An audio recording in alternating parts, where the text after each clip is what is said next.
नमस्कार मित्रांनो, मी शिल्पा, तुमचे स्वागत आहे माझ्या YouTube चॅनलवर। तर आज मी तुमच्यासाठी घेऊन आलेली आहे कुरकुरीत भेंडीची रेसिपी। अगदी चविष्ट आणि खायला बघू शकता मोडता क्षणी किती छान असं कुरकुरीत दिसत आहे। ती अगदी सोपी रेसिपी। सर्वात आधी मी ते भेंड्या चिरून घेतलेल्या आहे, बघू शकता। एका भेंडीचे 4 तुकडे लांब लांब करून घेतलेले आहे, पातळ पातळ चिरून घेतलेले आहे। बी वगैरे काही काढायचं नाही आपल्याला, अशी छान वाटते। त्यानंतर यामध्ये आपण मसाले टाकून घेऊ। तिखट, हळद, धने पावडर आणि अगदी किंचितसा इथे गरम मसाला घेतलेला आहे। सर्व सुके मसाले यावरती टाकले। त्यानंतर यावरती आपलं हे राहते ना ओव्याचं मी दरदरीत असं कुटून दरदरीत पावडर करून घेतलेलं आहे, ते टाकून घेऊ। खूप छान टेस्ट येते। त्यानंतर जिरा पावडर टाकून घेत आहे, कारण की आपल्याला जिरं वगैरे काही घालायचं नाही, पावडरचाच इथे यूज करायचा आहे। त्यानंतर इथे घेतलेला आहे मी चाट मसाला, सर्वात महत्त्वाचं, मस्त चटपटीत वाटते याने। आणि आमचूर पावडर सुद्धा इथे आपण टाकून घेऊ। तुम्ही लिंबू सुद्धा पिळू शकता, ऑप्शनल आहे। त्यानंतर चवीनुसार मीठ घालून घेऊ। आता इथे सर्व आपण सुके मसाले टाकून घेतलेले आहे। आता व्यवस्थित आपल्याला सर्वात आधी इथे असंच मिक्स करायचं आहे, कोणतंही पीठ न वापरता। सर्वात आधी हे सुके मसाले आपल्याला व्यवस्थित भेंडीला कोट करून घ्यायचे आहे। बघू शकता व्यवस्थित स्पूननी मी याला मिक्स करून घेते। वाटल्यास तुम्ही असं टॉस सुद्धा याला करू शकता, म्हणजे व्यवस्थित मसाले त्याला लागले गेलेले पाहिजे, तेव्हाच फ्लेवरफुल ही भेंडी होईल। बघू शकता एकूण एका भेंडीला व्यवस्थित इथे मसाले लागले गेलेले आहे, बघू शकता तुम्ही। आणि त्यानंतर आपल्याला यामध्ये घालून घ्यायचं आहे राईस फ्लावर, म्हणजे तांदळाचं पीठ।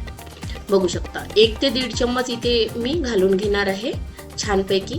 त्यानंतर आपल्याला इथे घालून घ्यायचं आहे बेसन पीठ, ते सुद्धा मी 1 ते 1.5 चम्मच घालून घेणार आहे, म्हणजे व्यवस्थित कोट झाला पाहिजे त्या भेंड्या आहे ना, तेव्हाच त्याला कुरकुरीतपणा येईल व्यवस्थित। इथे आता पुन्हा हे राईस फ्लावर आणि हे सुद्धा आपण मिक्स करून घ्यायचं आहे। त्याच्यानंतर माझी फेवरेट कोथिंबीर, मी सर्वच रेसिपीमध्ये कोथिंबीरीचा वापर करते, ऑप्शनल आहे पण घाला, छान वाटते। आणि व्यवस्थित आता इथे आपल्याला हे सर्व साहित्य मिक्स करून घ्यायचं आहे। असं मिक्स करायचं आहे की एकूण एका भेंडीला हे सर्व फ्लावर वगैरे लागलेलं पाहिजे आणि त्यानंतर त्याला व्यवस्थित कोट झालेलं पाहिजे, तेव्हा ते तळताना छान अशी तळल्यानंतर कुरकुरीत होईल। व्यवस्थित इथे मी लावून घेतलेला आहे, बघू शकता। एकूण एका भेंडीला मी तुम्हाला दाखवत आहे व्यवस्थित कोट झालेला आहे, म्हणजे छानपैकी आपला हा मसाला आपल्या भेंडीला लागलेला आहे, तेव्हाच ती आपली भेंडी छान अशी फ्लेवरफुल होईल। त्यानंतर कढईमध्ये तेल गरम करायला ठेवलं आहे। तेल आता इथे कडकडीत गरम करून घ्यायचं आहे। एकदा छान कडकडीत गरम तेल झालं, यामध्ये अशा भेंड्या सोडून घेतल्या। त्यानंतर आपल्याला मीडियम गॅस करायची आहे, तेव्हा आपल्याला हाय फ्लेम नाही ठेवायची आहे। आणि मीडियम गॅसवर आपल्याला या भेंड्या छानपैकी क्रिस्पी होतपर्यंत तळून घ्यायची आहे। छान चालवून या भेंड्यांना व्यवस्थित आपल्याला इथे तळून घ्यायचं आहे। खूप हाय फ्लेम करू नका, म्हणजे काय होईल, त्या भेंड्या जळून जाईल, काळपट होईल, व्यवस्थित क्रिस्पीनेस त्याला येणार नाही, भेंड्याही नरम राहील आणि काय म्हणते जळल्यामुळे मग ते कडवट वाटेल जेव्हा खायला।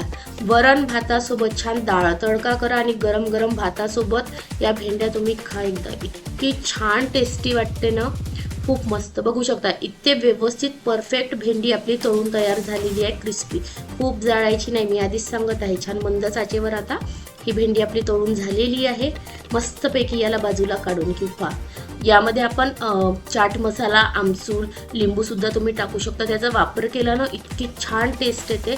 मस्त कुरकुरीत आपली ही भेंडी इथे बनून तयार आहे। मी तुम्हाला तोडून सुद्धा दाखवते, बघू शकता किती छानपैकी कुरकुरीत मस्त भेंडी आपली इथे बनून झालेली आहे। तुम्ही एकदा नक्की करा आणि कमेंटमध्ये मला नक्की सांगा ही भेंडी कशी झालेली आहे। लाईक करा, शेअर करा, सबस्क्राईब करा। तुमचा अमूल्य वेळ दिल्याबद्दल खूप खूप धन्यवाद।